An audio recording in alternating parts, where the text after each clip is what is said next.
te montre un exercice miracle pour la proprioception, pour augmenter tes capacités quand tu es sportif. Alors, tiens-toi bien, c'est une de mes recettes secrètes.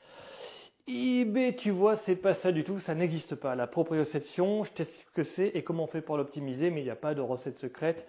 C'est une capacité cérébrale, c'est ton corps, tes tendons qui vont sentir qu'est-ce qui se passe et qui vont envoyer l'information à ton cerveau et ça va s'adapter tout seul, de manière réflexe. Donc tu vas me dire, oui, mais Gilles, mais comment on fait? Pourquoi est-ce que tout le monde dit, les kinés, on travaille la proprioception? Eh bien, c'est complètement faux, on travaille l'endurance d'équilibre et c'est ça qu'on bosse. Tu vois, quand tu cours, tu vas avoir un défaut, et tu vas pas être capable, c'est la proprioception qui te permet de te dire, tu vois, de ne pas te tordre la cheville, c'est elle qui va te dire, attention, c'est pas bien ça. Mais c'est pas la proprioception qui te manque, c'est l'endurance d'équilibre. À un moment, tes muscles sont fatigués de maintenir la position, et comme ils sont fatigués de maintenir la position, ils vont céder, et c'est là que tu vas te faire une entorse. Donc voilà l'astuce. Dis-toi que la proprioception, c'est une capacité cérébrale. Quand tu as des capacités physiques de souplesse et de force, tu l'acquiers en 4 secondes.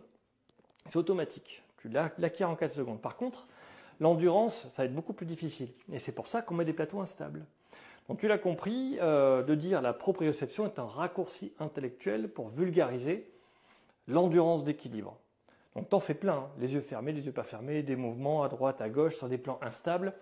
Un seul conseil pour toi, si tu cours en forêt, il faut s'entraîner sur un terrain instable qui se rapproche de la forêt. Si tu cours dans le sable, un système très instable, tu vois, il faut s'entraîner sur un système vraiment très très mou. Si tu cours sur du dur, il faut s'entraîner sur du dur. Dis-toi que le corps ne sait faire que ce qu'il fait, et les muscles aussi. Donc, il faut t'entraîner dans les mêmes conditions que ton activité physique, que ton sport. À toi de jouer.